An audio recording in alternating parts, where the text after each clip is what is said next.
अंबरनाथमध्ये झालेल्या अपघातामध्ये ज्यांच्यावर गुन्हा दाखल झाला तो लक्ष्मण शिंदे, त्याचे नातेवाईक आपल्यासोबत आहेत. काय सांगशील, तुझे ते कोण लागतात, किती वर्षापासून गाडी चालवत होते, काय अनुभव होता त्यांना? ते 25 वर्षापासून गाडी चालवत होते. पहिल्यापासून ड्रायव्हर लाईनच हे करत होते ते. यांच्याकडे ते कधी कामाला लागलेले, काय नेमकं गाडी चालवताना त्यांचा अनुभव होता? 5-6 वर्ष झाले त्यांच्याकडे कामाला लागून. पहिले ते असे टूल्सचे म्हणजे मोठ्या मोठ्या गाड्या चालवत होते. आता 5-6 वर्ष झाले त्यांना जॉबला लागून त्यांच्याकडं. त्यांच्या कुटुंबामध्ये कोण कोण आहेत, कसं शिक्षण झालेलं आणि या इकडे ते कसे कामाला थांबले? नाही, ते 3 मुलीच आहेत आणि मुलीच आहेत, मुलगा नाही कोण, आणि एक वाईफ आहे त्यांची. मग ते पहिल्यापासून इकडेच राहतात. ते 20-30-40 वर्ष झाले इथंच राहतात ते अंबरनाथमध्ये.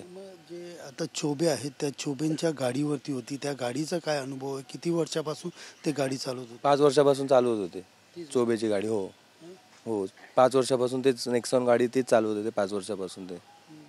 कधी असा अपघात वगैरे कुठल्या अशा गोष्टी झाल्यात का? नाही, मग काल जी घटना घडली काय नेमकं तुम्हाला? ते त्यांना अटॅक आला असं आम्हाला कळालं की त्यांना मेजर अटॅक आला गाडी चालवतानाच. आणि ते त्यांच्या संग ते त्यांचे मालकीन पण होती गाडीमध्ये, त्यांनीच सांगितलं त्यांना असं असं अटॅक आला करून. मग ते कंट्रोल हे झाला, गाडीचा कंट्रोल हे झाला मध्ये. आता काय परिस्थिती आहे पूर्ण घराची? काय घरावर ते पूर्ण वातावरण हे झालंय ना घराचं. तुम्ही त्यांचे पुतणे लागतात, ते काय नेमका त्याचा स्वभाव होता, कशा पद्धतीने तो ड्रायव्हिंग लाईनमध्ये आलेला, कधीपासून त्याला हा छंद होता, आवड होती, काय नेमकं? शिक्षण कमी असताना त्यांनी ड्रायव्हिंग केली. मग त्या ड्रायव्हिंगमध्ये आज त्यांना 25-26 वर्ष होऊन गेले. ड्रायव्हिंग लाईनमध्ये. पण कधी असं त्यांना कुठं अपघात झाला नाही. तर किरकोळ तर छोटं मोठं होतं तिकडे, पण एवढा मोठा कधी झाला नाही. यांना पहिले पण अटॅक येऊन गेले, यांचं बायपास झालेलं आहे पहिले पण. ते रिपोर्ट आहे आमच्याकडं.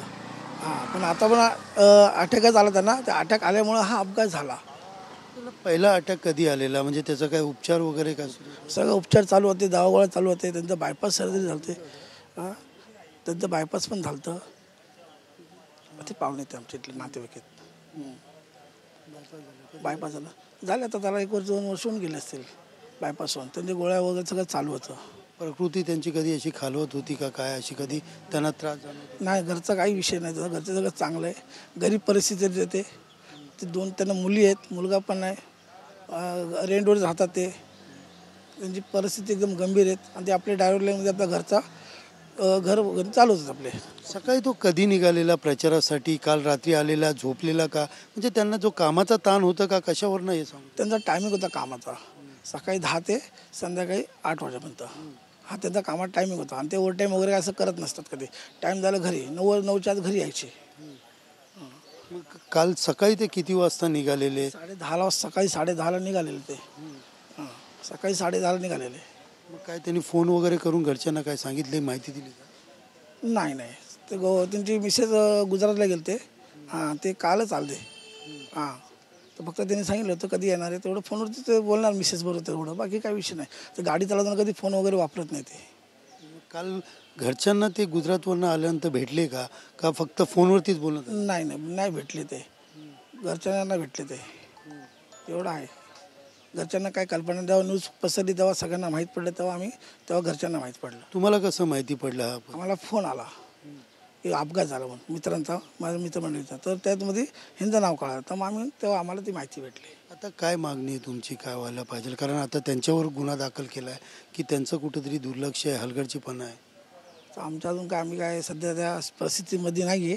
सध्या आता आमच्या घरचं वातावरण खूप गंभीर झालेलं आहे सध्या, म्हणून आम्ही त्या गोष्टीचं काही सांगू शकत नाही कोणाला. एकंदरीत पाहायला गेलं तर 25 वर्षाचा अनुभव असून 5 वर्षापासून तो चोबे यांची गाडी चालवत होता.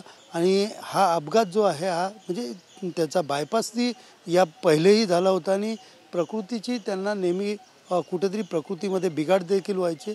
आणि अशा प्रकारच्या सगळ्या घटनांमध्ये कालचा जो अपघात झाला हा दुर्दैवी असून आता आपलं कुटुंब सांभाळायचं कसं, अशा प्रकारचे जे मत जे आहे ते अजय याच्या जो आरोपी बनवला आहे पोलिसांनी शिंदे, त्यांच्या कुटुंबियाकडनं व्यक्त केलं जात आहेत. नेमकं या प्रकरणामध्ये पोलिसांचा तपास सुरू असला तरी अपघाताचं नेमकं काय कारण आहे याचा देखील शोध पोलीस घेताना पाहायला मिळत आहे.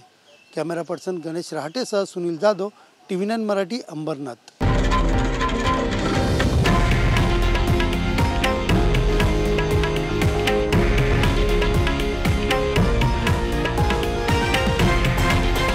हे आहे देशातील नंबर 1 न्यूज नेटवर्क आणि आपण पाहत आहात TV9 मराठी, एकमेव.